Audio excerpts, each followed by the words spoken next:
এদিকে ঘুরে পড়ে, এদিকে ঘুরে। কেন বিজেপি জবাব দাও, বাংলা বলে রাষ্ট্রই দখল দেওয়া হচ্ছে কেন, আর বিজেপি জবাব দাও, বাংলা তুমি দেবে না, জবাব তুমি দেবে না।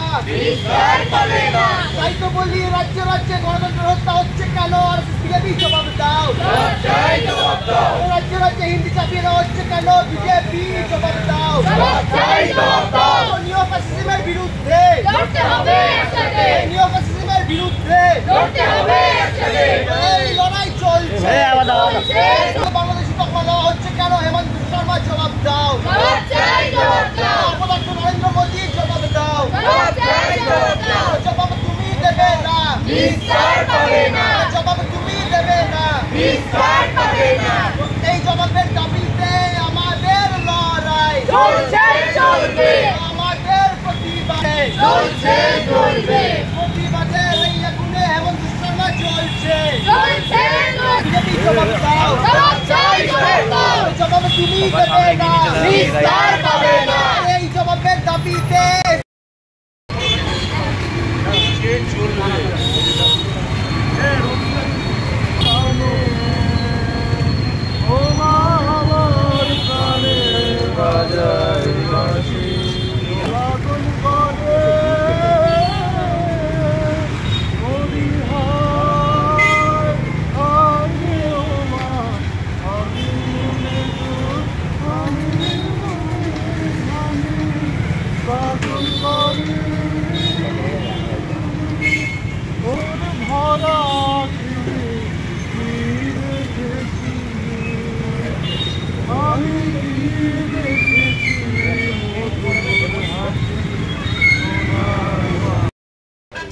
কি নিয়ে আজকে আপনাদের কর্মসূচি?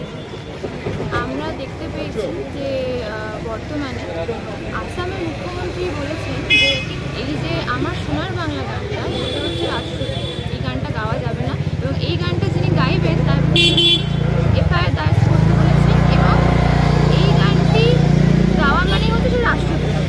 এবার এই গানটি শুধুমাত্র যে বাংলাদেশের একটা জাতীয় সঙ্গীত বা রবীন্দ্রনাথ ঠাকুর শুধুমাত্র বাংলাদেশের জাতীয় কবি মানে সেরকম তো নয় যে তিনি শুধুমাত্র বাংলাদেশের জন্যই গানটি লিখেছেন। এই গানটি লেখা হয়েছিল মানবতার জন্য, একতার জন্য। সেই জিনিসটা আজকে এই আরএসএস বিজেপি যারা রবীন্দ্রনাথ বিরোধী, বাংলা বিরোধী, তারা এই জিনিসটাকে মিশিয়ে দিচ্ছে। আস্তে আস্তে মানুষের মধ্যে থেকে এই জিনিসটাকে মুছিয়ে চাইছে, এই যে একতা, এই যে সংস্কৃতি, এই জিনিসটাকে তুলে দিতে চাইছে। তার বিরুদ্ধে আমরা সবাই একসঙ্গে আজকে দাঁড়িয়েছি। এর প্রতিবাদে এই রবীন্দ্রনাথ বিরোধী, বাংলা বিরোধী যারা বিরোধী তাদের বিরুদ্ধে আমরা আগে প্রতিবাদ জানাচ্ছি। আমরা হেমন্ত শর্মা আগে ছবি করিয়েছি, আমরা যেখানে বিক্ষোভ দেখেছি এবং যেই গান আমার সোনার বাংলা, যে গানটি গাওয়ার জন্য আজকে রাষ্ট্রপতি ট্যাগ দেওয়া হচ্ছে, সেই গানটাই আজকে আমরা এখানে গিয়েছি। এরপরে কি কোনো বিক্ষোভ হবে? আর এরপরে যদি এই জিনিসটা, এই বাংলা বিরোধী কাজ যদি আরএসএস বিজেপির আরও করতে থাকে, তাহলে বাংলার মানুষকেই সচেতন হতে হবে, বাংলার মানুষকেই রুখে দাঁড়াতে হবে তাদের বিরুদ্ধে। যদি এরকম আরও কিছু হয় তাহলে আমরা প্রতিবাদে অবশ্যই নামবো, আমরা রাস্তায় নামবো। রাস্তায় আমাদের পথ নয়, রাস্তায় আমাদের